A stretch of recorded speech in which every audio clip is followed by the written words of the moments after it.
আমরা শিখবো সাম এবং এনির ডিফারেন্স কোথায় এবং কখন এর ইউজ হয়ে থাকে। দেখো, সামের অর্থ হচ্ছে কিছু এবং এনির অর্থ হচ্ছে কিছু। দেখো, আমি তোমাদের প্রথমে এগুলো কোয়েশ্চেন গুলো দিয়েছি। যারা এগুলো কোয়েশ্চেন গুলো খুব সহজে পেরে যাচ্ছ তারা এই ভিডিওটা স্কিপ করতে পারো, এবং যারা পারছো না তারা প্রথম থেকে শেষ পর্যন্ত দেখো। খুব সহজেই এই সাম এবং এনের থেকে যে ডাউট, সে ডাউট পুরোপুরি ক্লিয়ার হয়ে যাবে। দেখো, সাম আমরা কখন ইউজ করি? যে পজিটিভ সেন্টেন্স। পজিটিভ সেন্টেন্স মানে হচ্ছে যে আমাদের যেটা হ্যাঁ বাচক, যেটা কি হবে? হ্যাঁ বাচক, মানে যে ক্ষেত্রে আমাদের কি হবে না, নটের ইউজ হবে না। নেগেটিভ। আর এনে আমরা কখন ইউজ করব? নেগেটিভের ক্ষেত্রে, যে সেন্টেন্সের মধ্যে কি থাকবে? নট বা নো শব্দটা থাকবে সেক্ষেত্রে। এরপর কি হচ্ছে, আমরা আর কখন সামের ইউজ করবো? যখন কোনো একটা রিকোয়েস্ট করা বোঝাবে বা কোনো একটা অফার দেওয়া বোঝাবে, সেক্ষেত্রে আমরা কি করব? আমরা সামের ইউজ করব।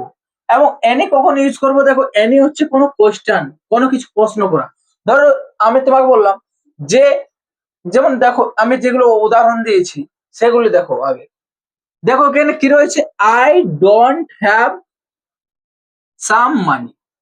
তাহলে এর বাংলাটা কি? আমার আই ডোন্ট হ্যাভ সাম মানি, সাম না এনি মানি, যে আমার কিছু কিনে টাকা নেই। তাহলে এখানে তুমি সাম বসাবে না এনি বসবে? তাহলে দেখো, এখানে তুমি যখন লক্ষ্য করছো তখন এখানে কি রয়েছে? নট শব্দটা রয়েছে। আর নট থাকলে সেক্ষেত্রে আমরা কিসের ইউজ করব? সাম না এনি? আমরা এনির ইউজ করব, কারণ কোয়েশ্চেনের ক্ষেত্রে সেক্ষেত্রে আমরা কিসের ইউজ করে থাকি? আমাদের এনি। তাহলে তারপর দেখো, আমাদের সেকেন্ড কোয়েশ্চেন আমি তোমাদের জন্য তুলেছি, যে এরপর দেখো সবাই, এরপর প্রবলেম দেখো।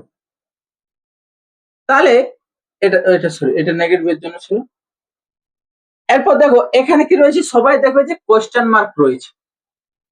এরপর এখানে যে কোয়েশ্চেন মার্ক রয়েছে সেটা দেখে সবাই কি বসিয়ে দেবে? এনি।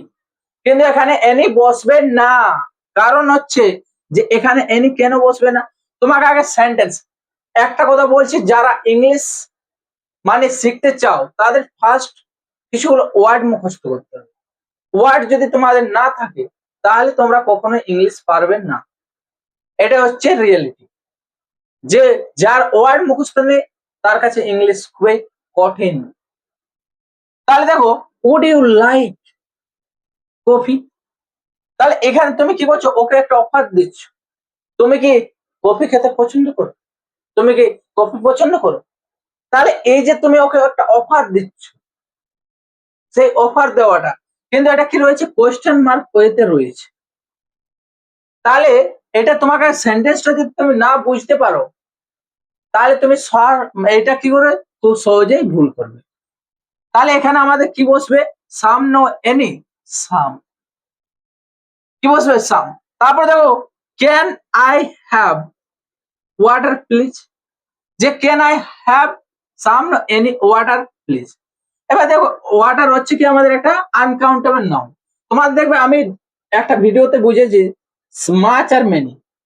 মাছ আর মেনি এর অর্থ কি হয়েছে? মাছ মানে অনেক এবং মেনি মানে অনেক। মাছ আমরা কখন ইউজ করে থাকি? আনকাউন্টেবল নাউনের। আনকাউন্টেবল, এটা আনকাউন্টেবল নাউন, এবং হচ্ছে কি আমরা এটা কাউন্টেবল নাউন ক্ষেত্রে ইউজ করি। কাউন্টেবল এর ক্ষেত্রে আমরা কিসের ইউজ করি? মেনি।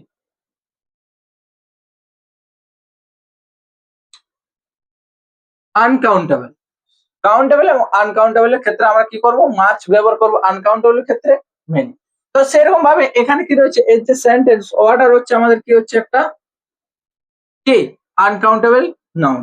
তাহলে ক্যান আই হ্যাভ মানে তুমি এখানে বলছো যে আমি কি কিছু জল পেতে পারি? প্লিজ, প্লিজ মানে কি? অনুরোধ করা বুঝেছে, রিকোয়েস্ট করা বুঝেছে। তাহলে রিকোয়েস্টের জন্য আমরা কি ব্যবহার করব? রিকোয়েস্টের জন্য আমরা সামের ইউজ করব। তাহলে এখানে কি হবে? আমাদের সাম। আশা করছি সবাই বুঝতে পারছো ক্লাসটা, এবং তোমাদের কাছে ক্লাসের মধ্যে দিয়ে সবাই বুঝতে পারছো এবং তোমাদের কাছে ক্লাসটা ভালো লাগছে। আর দেয়ার বুকস লেফট? সেখানে কি আর কিছু বই পড়ে রয়েছে? তাহলে এখানে তুমি এখানে কি করছো, কোয়েশ্চেন করছো যে সেখানে কি আর কিছু বই রয়েছে, সেখানে কি আর কিছু বই রয়েছে। তাহলে সেক্ষেত্রে তোমাদের এখানে কি হবে, আমাদের কি বসবে যে এখানে এখানে কোয়েশ্চেন মার্ক হচ্ছে, কিন্তু এখানে সত্যি কোয়েশ্চেন হচ্ছে। এখানে যে কোয়েশ্চেন মার্ক ছিল সেখানে আর এখানে যেটা ডিফারেন্স, সেখানে হচ্ছে যে আমাদের দেখো এখানে কি ছিল, এখানেও দেখো সবাই এখানে কোয়েশ্চেন মার্ক দেখে কি বসিয়ে দেবে, এনিতে দাগ। কিন্তু এনি কি বসবে, বসবে না। কেন বসবে না? কারণ এখানে যে আমি সেন্টেন্সটা যখন পড়ে দেখলাম, তখন সেক্ষেত্রে আমার এখানে কি বোঝানো হচ্ছে, রিকোয়েস্ট কে বোঝানো হচ্ছে। তাহলে রিকোয়েস্ট বোঝানো হলে সেক্ষেত্রে আমরা কি বসাবো, কি বসাবো, সাম। কোয়েশ্চেন মার্ক থাকলেও আমরা কি বসাবো, সাম বসাবো। তারপর যখন আমাদের 4 নম্বর সেন্টেন্সে দেখছি আর আর দেয়ার সাম অর এনি বুকস লেফট। তাহলে এখানে কি বোঝানো হয়েছে, এখানে আমাদের সাম আর এনি দেওয়া রয়েছে এবং এখানে কি হচ্ছে একটা কোশ্চেন করে, সেখানে কি আর কিছু বই রয়েছে। তাহলে এখানে কোশ্চেন হচ্ছে, তাহলে কোশ্চেনের ক্ষেত্রে আমরা কি বসাবো, এনি। আজকের কোশ্চেনে দেখো, would you like some or any chocolate. তাহলে এখানে তুমি কি করছো, উড ইউ লাইক, যে এখানে দেখো কি রয়েছে, উড ইউ লাইক, এখানে সামনে ওই সামনে এনি হয়েছে। তাহলে সেরকম ভাবে উড ইউ লাইক, এখানে তোমার কি বোঝানো, একটা অফার দেওয়া বোঝানো হচ্ছে যে উড ইউ লাইক চকলেট। তাহলে এখানে কি হবে, সামনে এনি, তাহলে অফার বোঝানো হলে সেক্ষেত্রে আমরা কি বসাবো, যে সাম। তাহলে কি হবে আমাদের সাম। এরপর এগুলো হলো তোমাদের, এই হচ্ছে আমাদের সাম এবং এনি থেকে কোশ্চেন। এবং তোমাদের দেখো যে স্ক্রিনে যে আমি কোশ্চেন গুলো দিয়েছি সেগুলোর অ্যান্সার তোমরা নিজেরা বাড়িতে প্র্যাকটিস করো, এবং তোমাদের কাছে সাম এবং এনি থেকে যে ডাউট পুরোপুরি ক্লিয়ার হয়ে যাবে, এবং কমেন্টে অ্যান্সার জানাবে।